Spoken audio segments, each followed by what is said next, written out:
All right, welcome to another Sports Injury Central Pro Football Doc podcast, a very special one because we have in-studio guests. It's guest times, but also probably the weirdest one that I will have ever done. We got Vaughn Parker here, about 11-year, I don't know how many year NFL player, and more importantly, good friend. And in our household, he's known as Uncle BP, not VP, because Devin always called him BP instead of VP when she was little. And so we've had that stick. And so what's strange about it is we're not on our couch. We're not watching Monday Night Football or Thursday Night Football. You're actually in, quote, studio here. Right. Now, we fist bump here. We're actually in the same room here. And actually, we can cheers here on camera here so we can see. But he's got a red Solo cup, which probably isn't that unusual, but what's in the red Solo cup might be maybe unusual. And this is just coffee for me. And normally at 6 o'clock, 7 o'clock at night, our time, it's not coffee and it's not water. Right. We'll leave it to imagination what it is. The red Solo cup may be okay. So that's why this is a really weird one. But otherwise, it's always the same. Because guess what? I don't do any podcast prep, which makes me really bad. Now, you're a podcaster now. We'll get to that. Right. And it seems like you do the right things in podcast prep. I don't, because I'm not an interviewer. So I didn't even know I was going down this diatribe of unusualness, which is why you're laughing at me here. But welcome to the show. How about that for a once in a introduction that you guys, the producers of the room, you've never heard before, right? It's a very unusual intro. How are you, buddy? I'm doing good. I'm doing good. Yeah, it is a little awkward because it's more like having a conversation, whatever, and so forth, instead of this podcast type thing. And your fatal flaw is like, we've had Vaughn Parker in the living room, family room, whatever you want to call it, during Twitter lives, right? Yes. And you've commented in during halftime, yes, because he's sitting on the couch. But I've never, quote, invaded the friendship for a podcast. But now that you're a podcaster, is that what I am? Well, yeah. Look, I know how it works. Okay. You were talking about doing this, and you finally broke down last week and sent me the link to your podcast. Tell me how. Okay. One thing that I think I do for Sports Injury Central when I'm looking at the TV, when I deal with patients, it's about reading the room and the people. Right.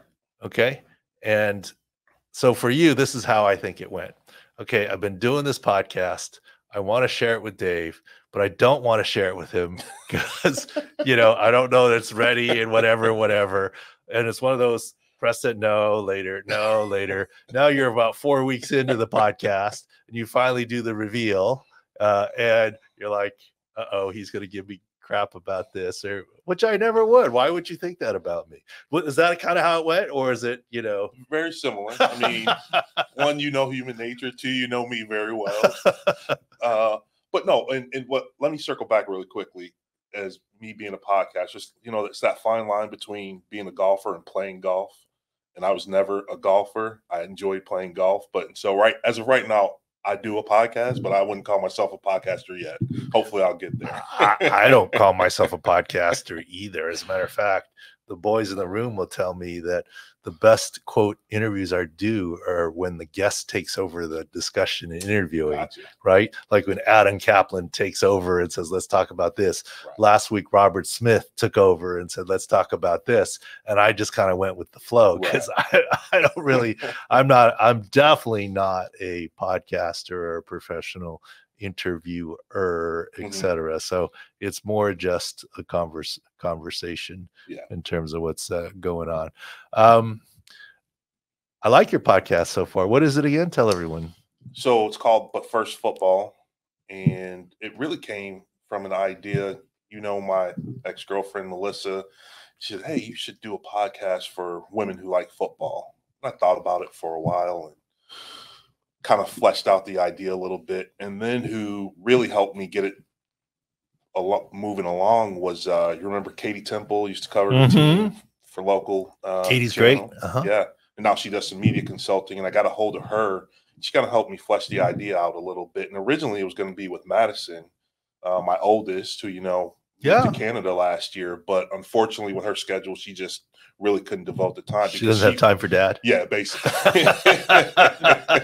my kids, as you know, a little older. I already get that from Dylan, my 11-year-old. She's starting to not have time for dad. I'm like, what happened? You were my little, But, for whatever reason, it took her so long to really get interested in football. So I thought it would be pretty cool. She's young, I'm older. She's a woman, I'm a man. And so we'd have that, play off each other. But, and like I said, finally she was asking a lot of questions about football. And so Katie was like, you don't think that'd be interesting? You don't think people want to hear about that? So like I said, unfortunately she couldn't do it. But I had a friend, Kim Beal, who I know from, she was a longtime manager at Saks Fifth Avenue, moved to Neiman Marcus, and then they ultimately moved her out to Tampa, but she left Neiman Marcus, and I was like, hey, I'm doing this podcast. And I know she's someone, she knows football very well. She knows all the players. I mean, unfortunately, she roots for the Raiders. I don't mind so much that she roots for the Bucks, but but we've been longtime friends, and so that's my partner. And we have really good chemistry. At least people tell us. Everyone we've been showing the. It's I don't really even listen to podcasts. Mm-hmm. I don't even know that I've ever heard my own podcast in my car, because I had played it once, I guess, just to find it. Somehow when I don't hit the buttons right, it pops up. And I, like, you hate to hear the sound of your own voice because it sounds different when you're talking than you hear it coming off. You're like, oh, that's terrible. Right. So I don't listen to my own podcast. I haven't listened to all of your podcasts, but I did listen to a lot. I think she does a good job. You do a good job. I have one. Thank you. Of course, suggestions, okay. Of course. But first football, mm-hmm. That's fine. But you guys spend a lot of time talking about the F words. Yeah. Maybe the F word podcast. Football, family, friends, philanthropy. I know, PH, whatever. Yeah. Nebraska knowledge, the N. It's fine, Okay. But you talk a lot about Fs and the football fundamentals. Mm-hmm. Maybe it's the F word podcast. Well, so the way we got to that name was, we came up with a bunch of different things, but Kim actually came up with, hey, we talk about a lot of stuff, because the one thing I wanted to make sure I did was, I follow current events to a certain degree. And so I've always got an opinion about something. And so we talk about other things, but first we talk about football. Right? Okay. So it's good. And to clarify, you were talking about your Kim. Yes. Okay. I have a Kim. And I already hear Kim in my ear right now. You know what I hear her saying? What's that? What the F are you doing to your friend VP? He spent a lot of time on this podcast. He's come up with a title. You listen to one friggin' podcast and you're trying to change the name of his podcast. I already hear Kim on my shoulder in my ear, my Kim saying that. And you can imagine her saying that on the couch, right? Definitely. She's no, I think it's good. I'm just joking tongue in cheek about F word. See, I did listen. I listened, right? You make a big emphasis on all the F words. If you know the F words, then you absolutely listen. Yeah, the F words, but it's not that F word, right? Yes. I mean, it's not, as you can imagine. And I think we might have talked about it on the podcast. I actually saw that, and you guys talk about the Tom Brady podcast, so Tom Brady roast. Yeah. Debbie, your Debbie. Mm-hmm. Kim took Davis to basketball or something, and she was on my lap and she had the iPad on. I was like, I'd turn on Netflix randomly. Yeah. And it was like a minute away from the Tom Brady roast. Okay. I was like, all right, let me watch that. And about 20 minutes in, Devin looks at me and goes, Daddy, there are a lot of naughty words. There's a lot of F word, but they put an N on the end of it. And I was like, it's okay. Here, turn up your thing. And I was like, oh no, I got to hear it from Kim. I better I can watch it on rewind later on. But your F word podcast is not that. thing, but it would be a catchy title, the F Word Podcast, but then people would join for the wrong reasons because it's not that F word. And then be disappointed. All right. So when you're on the couch and we're talking, we do talk about a lot of things. Yeah. You know, a lot of different topics, from football to life to other things, to O.J. Simpson, etc. But let's talk about, where do you want? Let's talk about, okay, let's have some semblance of professionalism here. I have some questions here and so forth. Okay. You played football with Jim Harbaugh. The trend in the NFL is the next Sean McVay, the young, brilliant guy. Harbaugh is 60. Belichick can't find a job right now. Pete Carroll's out of a job right now. You know, here going back to an older crew, Jim Harbaugh. Do you think he's going to succeed? And if so, why? Yes. In a word, yes, he will succeed. Why? His track record, I know history is not a predictor of the future, but his track record is that he's been successful wherever he's gone. Now, how long has he sustained that success? You know, I guess that's the ultimate question, but I see him being successful. He's done it once. He knows what the formula is. But more importantly, it's not like he's been a one-hit wonder. He's been able to reinvent himself, and he knows that the NFL's moved along from when he was at San Francisco. Things have changed. He's going to have to, change what he's going to always have his core philosophy of what he likes to do, but he'll tweak it enough that I think it'll make sense in this modern game. And I see him being successful. And he's a grinder. He's a grinder. He's going to work. They're going to work hard, but I think they will reap the rewards of that hard work. Leading question here. Yes. Out there in the media, social media, internet world, there's something, they said it at Stanford and San Francisco, maybe at Michigan, that Jim's act wears thin over time. Why is that? And do you believe that, or your interactions with Jim? And I don't mean it in a negative way. Right. He's a hard charger. Right. So I would say I could see it just from the standpoint, I know he's an intense person, and I could project that intensity over, you know, if say an NFL career, if you're with him for 5-6 years, I could see that intensity wearing on you at some point. I haven't personally had that experience because, you know, he was a teammate at the time, and so he wasn't in authority, but like, I know he's intense. I know he has very good recall isn't the word, but he doesn't forget anything. And so those little things that maybe a certain coach maybe you did 10 things and maybe he'll comment on 6 to 7, cut you a break on 3 or 4. Jim's not doing that, right? And so hearing people talk, I can see it, right? I can understand it. All right. We're teasing it out here. Obviously, we've had some of these Jimmy conversations before. I love Jimmy to death.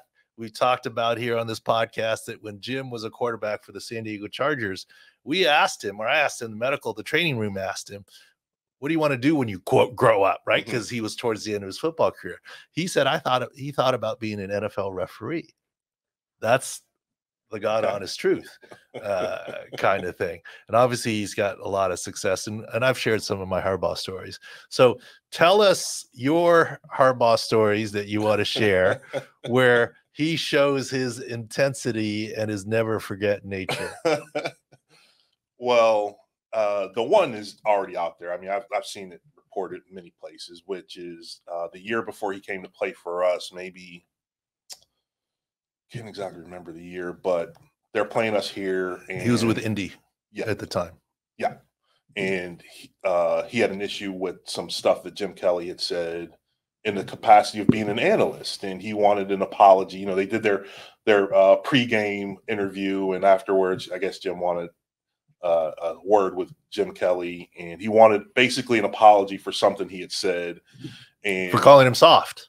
Yeah. Okay. Was that? Yeah. I never knew exactly what it was, but and basically, I think the way it got back to me was that Jim basically was like, "Hey, man, my kids have to hear this stuff, and so I need this apology Jim said, "Hey, I've turned the page. I'm an analyst now." It wasn't disrespectful. It was in the course of the job. He wouldn't give the apology, and so Jim let him know his displeasure by launching himself over a table, breaking his non-throwing hand, and someone I happen to know, I think, got a call that evening.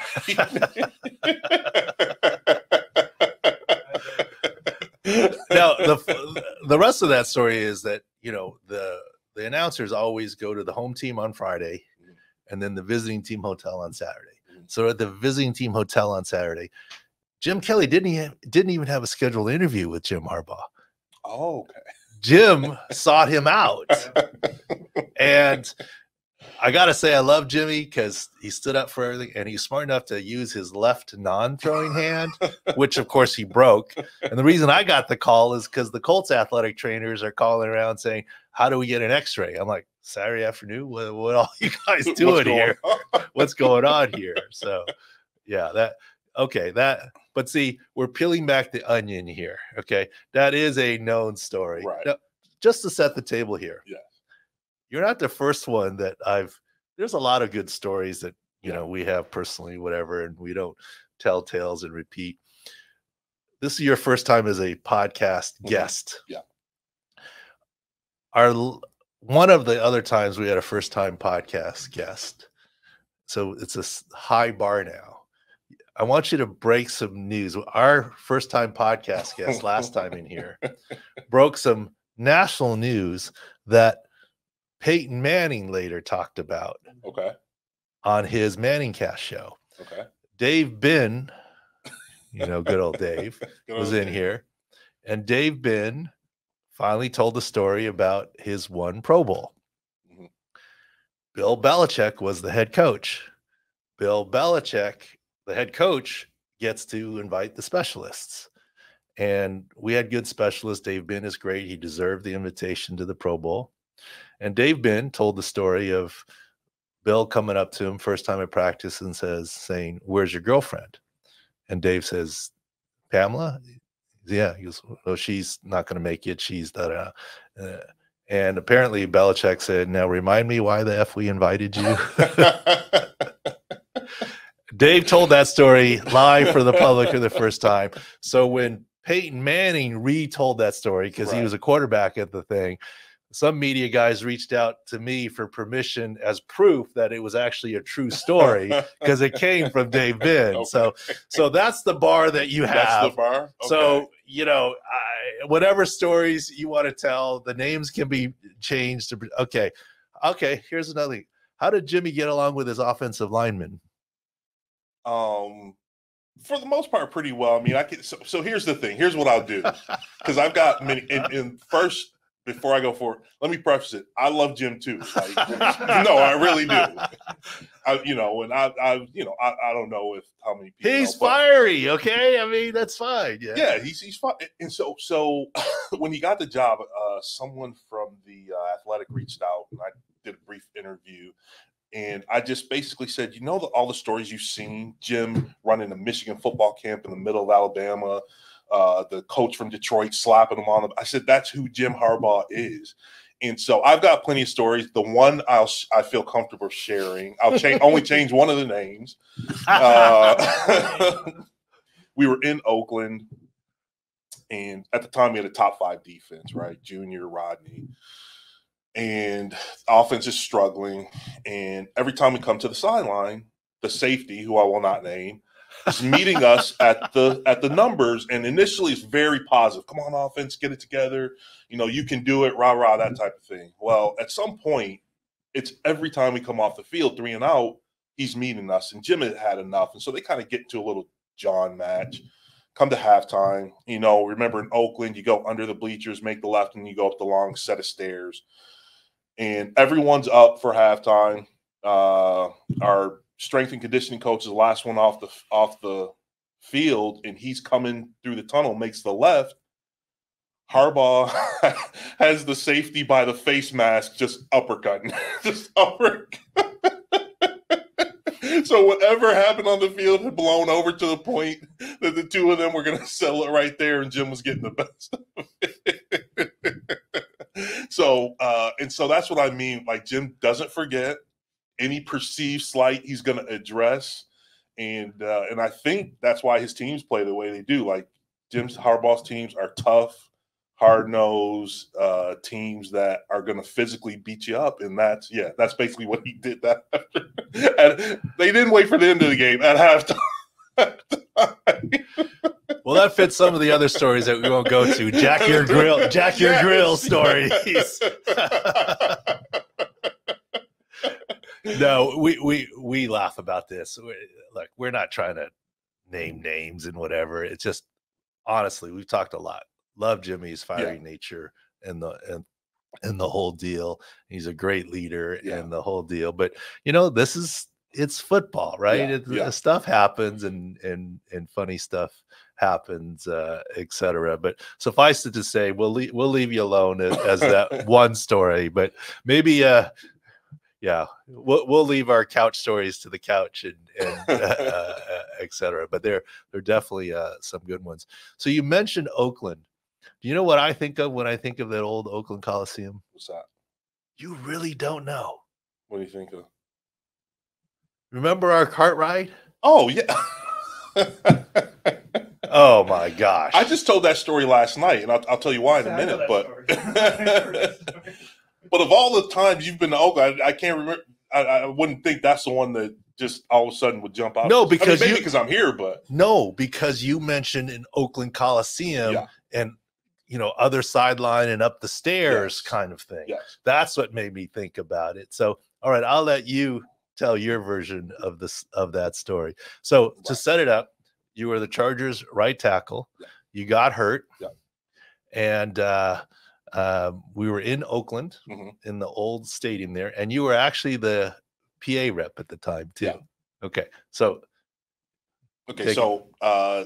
to give it a little bit more context, I'll say I tell people this story to determine like the differences in fan bases. So I say when we fly to Green Bay, you fly into Oshkosh, I believe, and 200 of their fans greet you at the airport, and they're just waving from the fence. Hey, welcome to to Wisconsin. You go out for pregame the next day, Sunday, and they're wishing you, hey, we're going to beat you today, but I hope you have a good game. And then there's Oakland, right? The Raider Nation.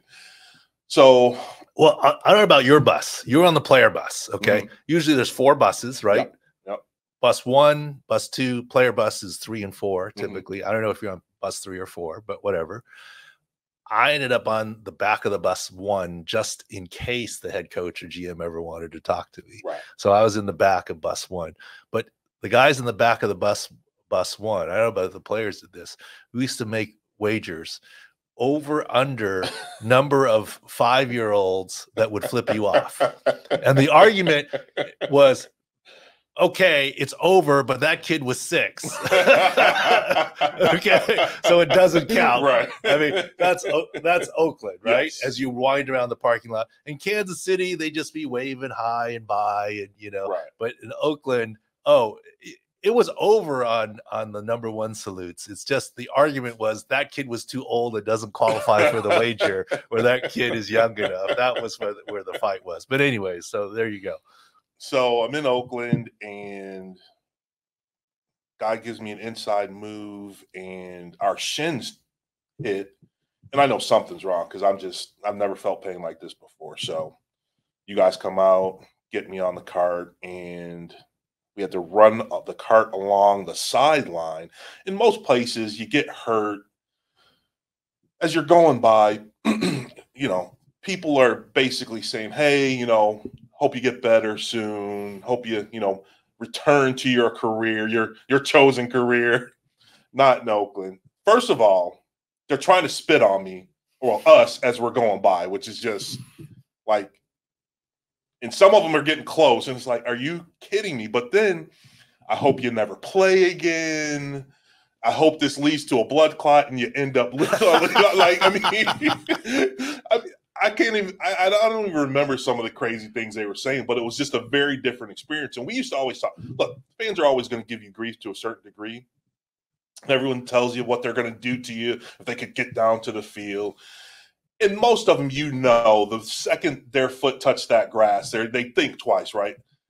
the Raiders fans would actually try to do that. they try to carry out some of those threats. They probably wouldn't be very successful, but they try it. So it's just a different fan base, right? Okay, and to add that story, here's my perspective. Oakland, the old Oakland, right? The Oakland bench is where the tunnel was, and it was a joint tunnel. So the visiting team has to go through the home team bench. Then there's different stairwells up, but you know that's the black hole tunnel or whatever, and people whatever. And as many a couple flights of stairs up to the locker room. To the X-ray room is a couple more flights of stairs from there. All right. So I'm no dummy. Vaughn's a big guy. My bad back and surgeries ain't gonna be carrying you up 5 flights of stairs hopping with an ankle injury. We need the cart to get you there. And we also didn't want to walk through the Raiders sign, but that wasn't it. It was the 5 flights of stairs. It's like, we're not gonna we got to get the cart. So we get in the cart, and to get out, the tunnel to get out into the parking lot is behind the Chargers bench. So we're like going along the outskirts for the longest way possible for the fans to give you your greetings. Right. Then we go up and out the ramp to the outside. You remember this? The cart stalled. Oh, I didn't remember that. The cart stalled, and we're sitting there, and I'm looking at the clubhouse guy, like, what's going on? He goes, hang on. He leaves. It's just Vaughn and I sitting on the cart.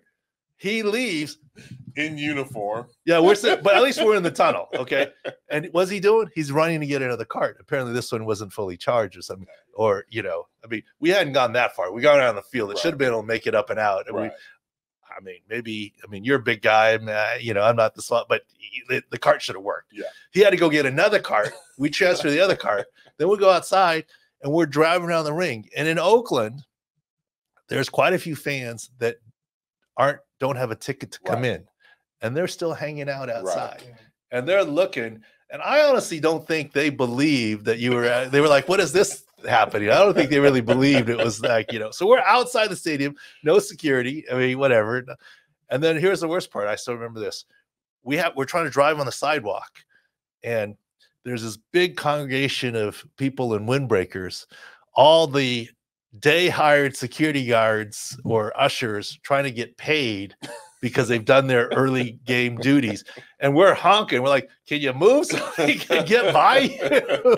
I mean, it was a Far Side cartoon, you know, in real life. Yeah, but yeah. Anyways, I didn't mean to go down that path, but when you said Oakland, and I was like, oh gosh, that was one of the. And then I remembered like the X-ray was trash too. Oh like, you couldn't even tell if there was a break or not. Oh, it was not good. Yeah, it was just the whole bad. And you were the PA rep too, so.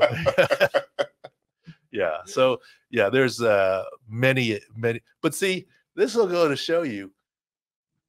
We haven't shared that story on the couch like ever, or even never really, kind of thing. So definitely a lot of stories. Well, let me share this really quickly. Just yesterday, I just happened to be somewhere, and one of the Charger girls from the 95 squad, 95 to 96 squad, just happened to be there, and she was telling me the story about how I can't remember what the context was, but Raiders fans were trying to spit on her. And I was like, funny you say that. I got a Raiders fans trying to spit on me story as well, right? So I guess that's their MO. Well, one time, I almost always flew on the team plane, right? It's just a thing. And Kim, brother, was getting married. And he was getting married on Saturday. The game we were playing in Oakland. And so I flew up commercial to go to the game on Sunday morning. Unless there was X Games, you know, if you don't travel on the plane, it's like, and I was dating Kim, getting serious. Her brother's getting married. Okay, so I go to the wedding. So I flew into Oakland. And for those of you who know Oakland, the stadium, how do you get from the airport to the stadium? Well, there is a bus that takes you to the BART stop at Oakland. That's how you get to the Oakland airport, right? So I said, well, I'll just take this shuttle bus. Oh, and it was full of Raider fans or whatever. Thankfully, I did not have any Charger gear on. I was incognito. Not Richie, but I was incognito. And nothing with that. But I was like, oh, this is interesting out here. This is an interesting time out here. So that was always the one place I didn't like Kim. Well, Kim, the girl's parents, Kim. The girl's mom, Kim, and it's funny how many Kims I have in my life. So Kim, my Kim, her best friend, the kid's godparents, her name is Kim, your Kim, Kim Beal, and I have a couple more, but more importantly, my college roommate's name was Kim because he was from the South. He was from Tennessee. And apparently, Kimberly's a popular, not uncommon boy's name in the South. Apparently. Well, I was going to thought you say you have a lot of Kims because you just like Asians. Well, except that none of them are Asian. Just joking. Now you know the silly stuff we. Now this is with his red Solo cup of just water, so it's okay. It's okay. Gosh, so many different other topics and places to go. We can go with, we talk about your triceps. So we don't need to talk about your So I heard you talk. You know what? Let's talk about just really quickly because the NFL is in such a different place. Everyone has their teams, and I get it, right? Like your body is your commodity, right? You got to take care of it, and I know, generally speaking, you can probably speak to this certain aspect better than me. But as far as I see, what I see report, like everyone gets that second opinion, and I just remember, like with my tricep, I tear my tricep, and I come in that Monday, sit down with you and James, and hey, this is what it is. You got a tear, so we're gonna have the surgery.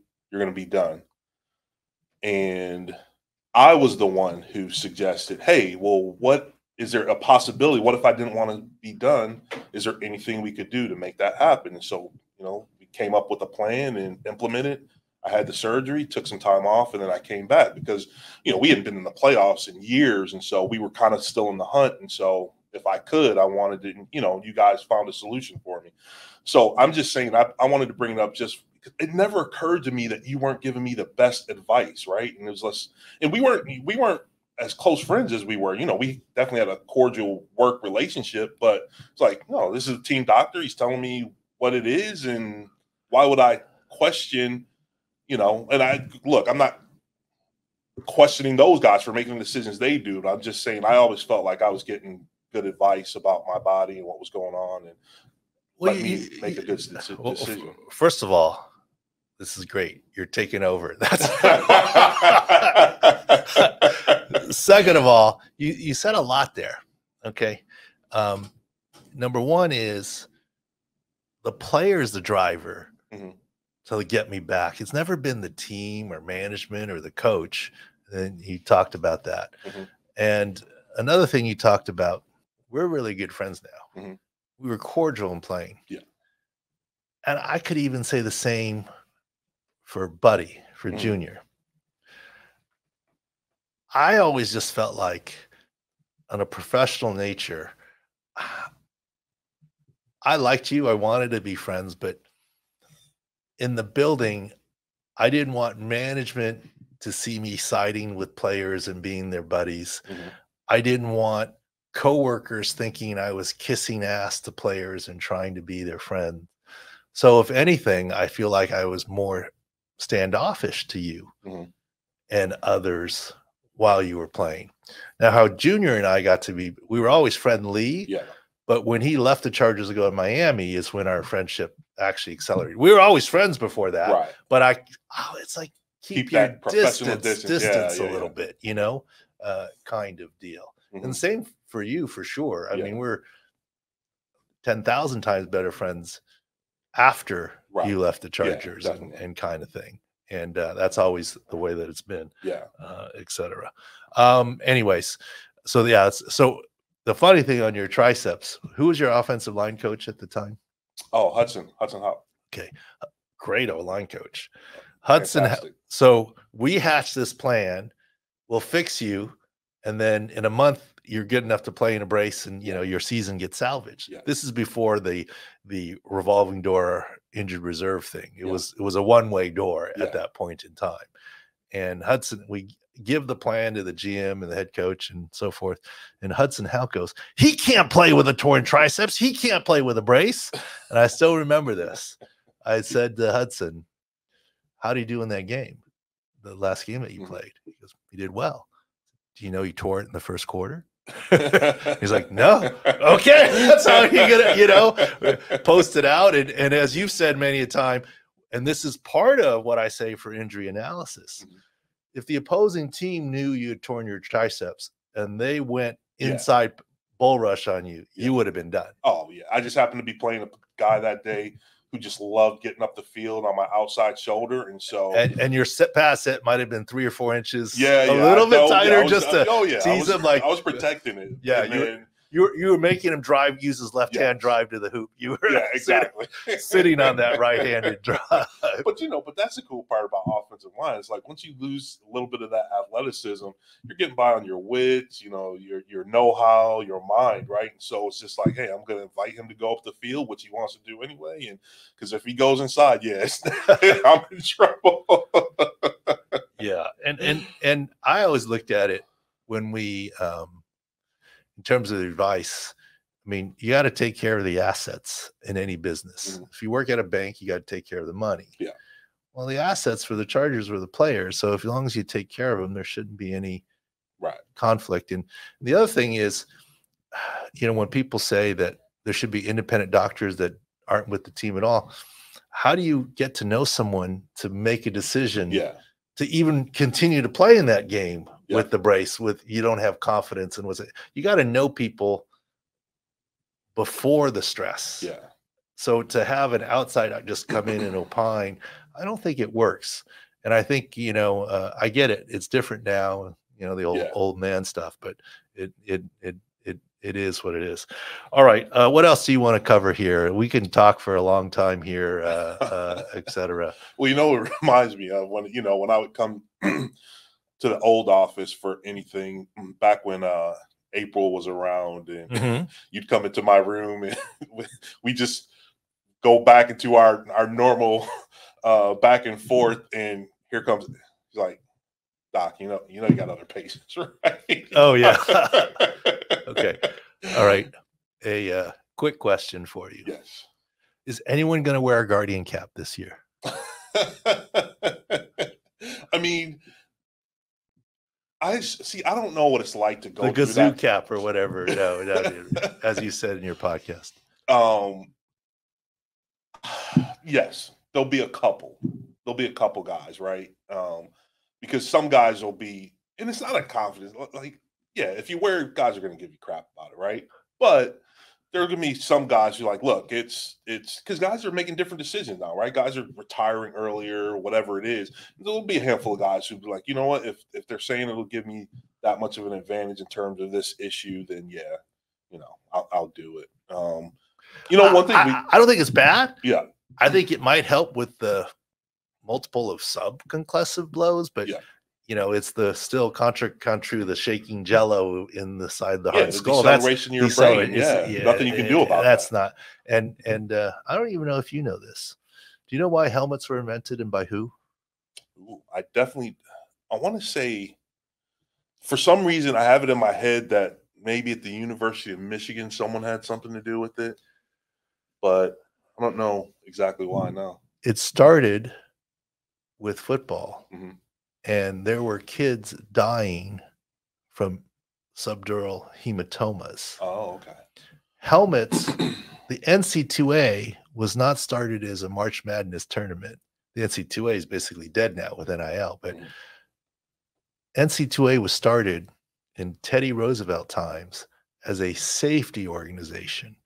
And one of the first things they did was to start use of helmets. Helmets definitely prevent skull fractures and subdural, epidural hematomas. They were never invented for concussions. Gotcha. And so that's a little bit of the history of that. All right. Well, you know, something, I just got back from the University of Pittsburgh. I did the brain study out there.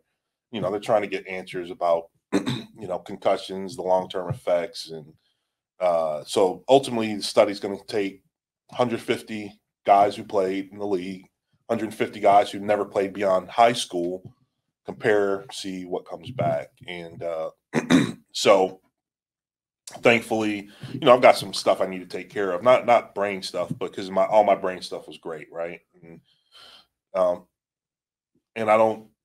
just tell you what they told me. That's all I can do, right? I can just report what was reported to me. And so of everyone who's gone through, like, my test results were the highest over the course of the test. And we took a million different tests. And I'm sure you've taken some of these at some point in time, right? And it's just these abstract squiggles. So it's memory, it's processing speed, it's all that stuff. So, you know, no issues for me. And I've only been diagnosed with one concussion, and that was college, right? I imagine maybe I've had some, maybe I haven't, I'm not sure, but no issue. So that was good. But the point is, I just wanted to give them a shout out, University of Pittsburgh, because, you know, like, there's so many questions as we've talked about the issue. Like, there's one study and 99 of 100 had CTE, but every study has kind of a bias on a certain level, right? And so, like, you know, luckily I have you and your Kim in my life, because I can talk to you guys about this medical stuff, and you say, yeah, this is what that is, but hey, calm down for a second, because it's not guaranteed. We still don't know why one guy gets it, one guy doesn't, right? CTE is definitely real. And my message to everyone is, it's definitely real. You gotta take care of yourself, but it's not a death sentence. Yeah, that's all and that's what I'm saying about the University of Pittsburgh is, you know, just more answers. And you know, seems like they're doing a lot of good things. And so hopefully at the conclusion of their studies, they're about halfway through, they'll, you know, have some more answers, some more helpful answers for some guys, because I know there are some guys out there who are hurt, you know, like my buddy AD, who unfortunately no longer with us, but I know he felt that he was having some issues with his brain. And so, you know, be good to get some answers. No question about that. No question about that. But I always knew you were a smart guy. And so I've said this often to this room here. Football is probably the one sport that you can be too dumb to play. Seriously. Well, but in some respects, that's what they want. They want you to just charge through that wall and don't question it. On defense, maybe. Yeah. Well, yeah, I mean, definitely position specific. All I'm saying is, all those Wonderlic scores in the single digits, they all play a certain position. That's all I'll say, and leave it at that. I won't say which one. One of our friends, I won't say who, he said at his school, he goes, God, this NFL is so different. I said, what do you mean? He goes, all this reading and plays. He goes, well, what about college? He goes, they just told me to get the football. And he was athletic enough, and he, you know, was like, go get the ball, see ball, get ball. You know, he didn't have all these schemes and reads and responsibilities and everything else. All right, we won't go over time. We'll do it on our own time over a different kind of red solo cup. Thanks for Vaughn Parker for coming into studio here, and I think you should go. Although your Kim on the podcast is good, I think having your daughter, if she'll talk to you, it actually would be a good podcast. Yeah, well, we plan on having her on, because we're at some point we plan to have some guests, and she's definitely one of the people we want to have on, because she's just got great questions that I never even think. Like, it's Kim very early on asked me, what does the field smell like, right? And it's like, what does it smell like? Right? So just funny stuff like that. So yeah. No, absolutely. All right, give your podcast again. But First Football. And it's available, blah, blah, blah. Apple, places, Spotify, blah, blah, blah. Amazon Music. Yeah, all the usual places. All right, buddy. Thanks for coming in. Appreciate you. We'll take a quick break, and we'll do part 2 of the Pro Football Doc Sports Injury Central podcast. All right. It's great to have VP, or Uncle BP, as we say, in Vaughn Parker. And I do like his new podcast, by the way. We went long. Of course, I knew we would, because that's just us sitting on the couch. We probably could have gone a lot longer. But what do you got, Taylor, for the rest of the rundown and different things? All right, I guess I want to start on a sport we don't usually talk about here. Just recently, we had a big boxing match just postponed for Mike Tyson. So he had an ulcer on the airplane, Explain to me what your thoughts on that is, Doc, and that it's not just an old man going through something, right? There might be a little more than that. Who are you calling old man? I know. Okay. Anyways, I saw that report in the airplane, and we don't like to speculate, but I didn't believe for 1 second it was an ulcer flare-up, because how does a simple flare-up lead to dizziness and nausea, etc., lightheadedness, and other things? Now, my hope was that he didn't have a bigger medical issue. Okay. But now that the fight's been postponed, that's where we come up and said, okay, we hope actually it was an ulcer, but flare-up is saying I got elbow tendonitis as opposed to a Tommy John issue, right? In a Full picture, tear, right? Yeah.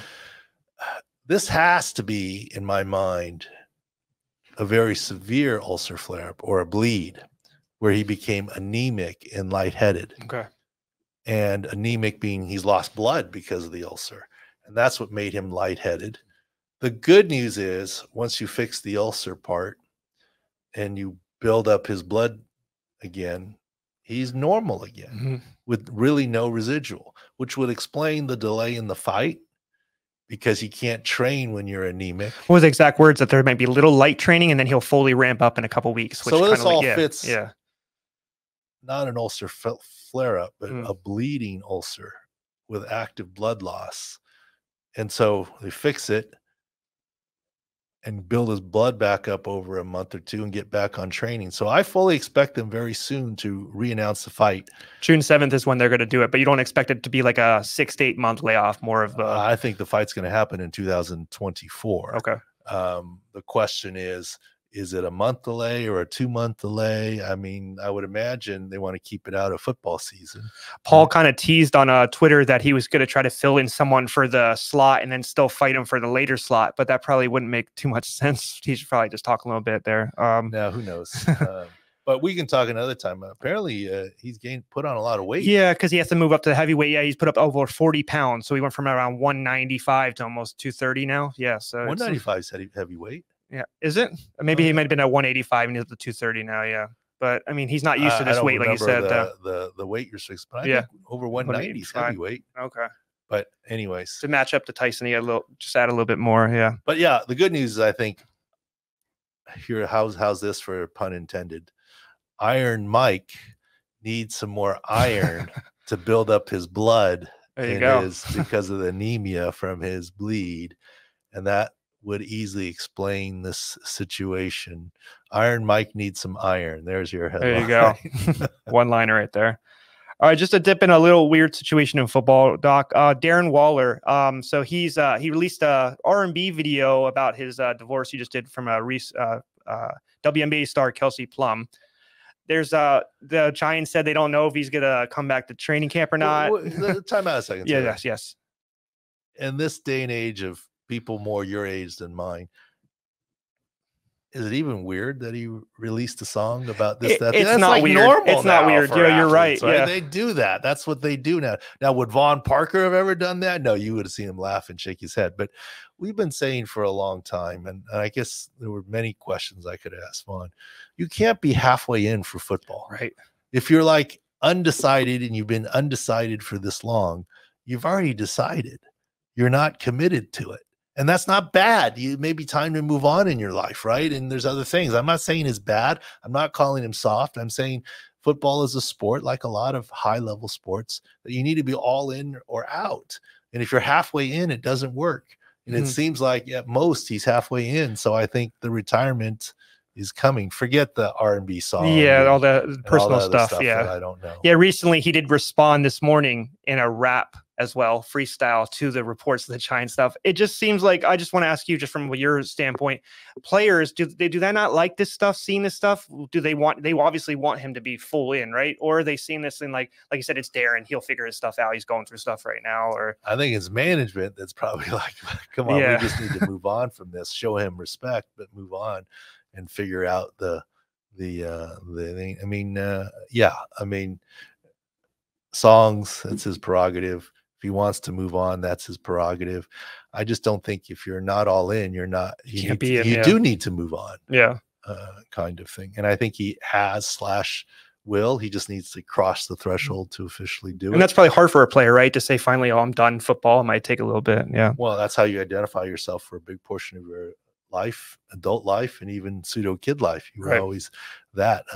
That's what we talk about. A part of you, when you stop, look, when you're a policeman and you stop being a cop, a part of you dies. When you're in the military and you stop being in the military, part of you dies. If you're a football player and a pro athlete and you stop, part of you goes away. That's part of coping with loss and the whole, not to get dark and deep into the CTE stuff, but it's all part of it.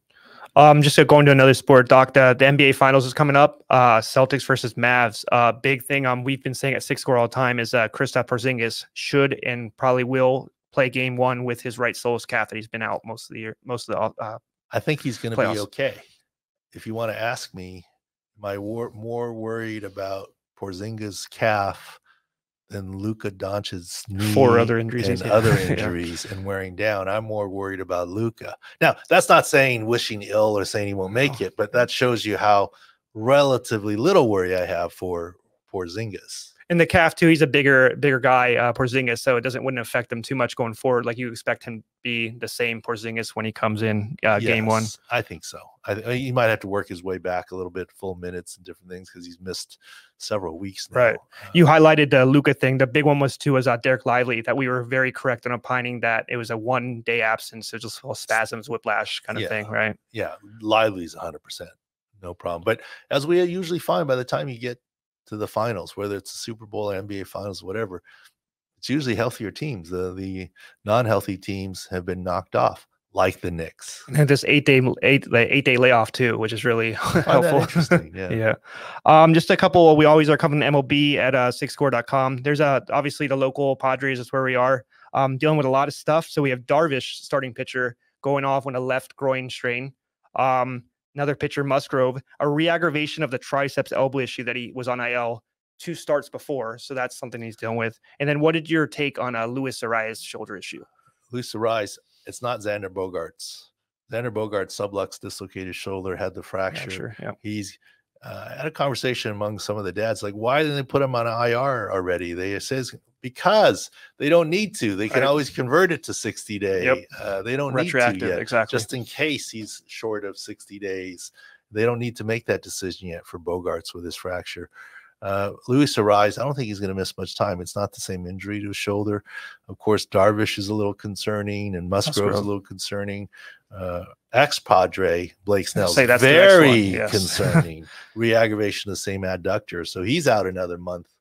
Maybe it's going to stretch to the 60-day IL, but he's out another month at least. Maybe the 60-day IL is where he's going to be targeted, etc. Well, we were long on the last first portion, Doc, so that's all we have for right now. Just keep we're gonna have the Euros content. Caitlin Clark.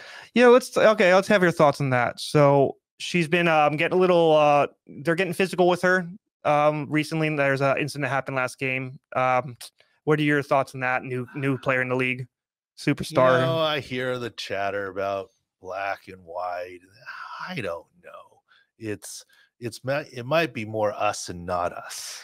Right. Yeah. I mean, it's like these WNBA women, they're a more exclusive brand and level of athlete than even NBA players are not, right? Because the WNBA is even smaller. Right. These women are great athletes and special. There's part of it, I think, it's more, who's this scrawny little kid, forget the color of their skin, coming in, and the media is blowing them up to be the biggest and best things. I'm better. It's more, I almost would call it more, quote, rookie hazing than race, this, that, the other. It's like, you haven't earned it yet. We're going to show you how tough the NBA is, et cetera, et cetera. I don't think she's getting hip checked because she's white. I don't know. I would certainly hope not. I don't think she's getting hated on because she's white. She might because she hasn't earned her stripes yet in the WNBA. And she's already been anointed in a way, like you said. The public and media have anointed her. I mean, I would compare it a little bit. Think back to Tiger Woods when he first hit the scene. He was anointed, and the other PGA Tour players didn't like him. Did they not like him because he was half black? I don't think so. I think they just didn't like the new kid. Why are you anointing this new kid? Yes. I mean, we've been here. And now if you look at Tiger Woods, everyone loves Tiger Woods because they realize what Tiger has done to elevate the brand, and all their money has gone up and so forth. But in the moment when Tiger Woods was new on the scene, it's like, who is this new guy? You know, there's a little bit of rookie hazing and we don't like him. I would think, look, I don't want to speak for WNBA players, but I think it's too simplistic to say it's about a black player and a white player in society. I think it's more about you haven't earned your stripes and we're going to show you. If you really get down to it, some of the quote white players have said similar things about Caitlin Clark. Yes, exactly. You know, the Diana Taurasi's and Sue Bird, yeah. Sue Bird, right? I mean, it's more about earning your stripes, I think. And are they going to physical up a little bit? Yeah, because she's not the biggest athlete in the world. And some of those NBA athletes are much bigger / stronger. So they're going to rough her up a little bit. I mean, now does Indy need an enforcer? I hear that now. I don't know. It's not hockey. It's like the Gretzky thing. Yeah. It's not Marty McSorley. But, yeah. You know, but I have to give Caitlin Clark credit. I haven't heard her whining about it. And I think that's going to ultimately lead her a quicker path out. Yeah. Yeah, she just said it wasn't a basketball play, right? I think it's like you said, she came in the league like already considered the greatest without scoring a bucket. She had her own shoe deal. She changed the WNBA, so they're putting more money into, you know, smaller things like charter flights and stuff like that. So like you said, a lot of players that were there for a couple of years are wondering why now, right? Or like you said, just like the rookie hazing. So for right now, Doc, that's all I have right now. Continually following our stuff at sixscore.com, right? Yeah, absolutely. A lot of baseball stuff going, everything all year round. I really like the off season in terms of the podcast because we do the Vaughn Parker thing and other things. We've got some good ones coming up here. And what I'm looking forward to is doing a podcast appearance with Dr. Tom Mayer. Yes. NFLPA lead physician. You're like, I have lots to talk about with him. You got excited when you hear that. Yeah. He hasn't been on. There's a lot of good questions. Absolutely. And a lot of good discussion there. Look, we'll have Alan Sills on too if he wants to, but Alan Sills has lots of avenues to get on. So I love Alan Sills. I like Dr. Sills, Dr. Mayer. Look forward to a lot of these podcast guests coming up here. Thanks for listening and watching. Thanks to Vaughn Parker. Check out But First Football. First Football, yep. Spotify, wherever it's at. Yes. Apple. Thanks for listening and watching the Pro Football Doc Sports Injury Central podcast.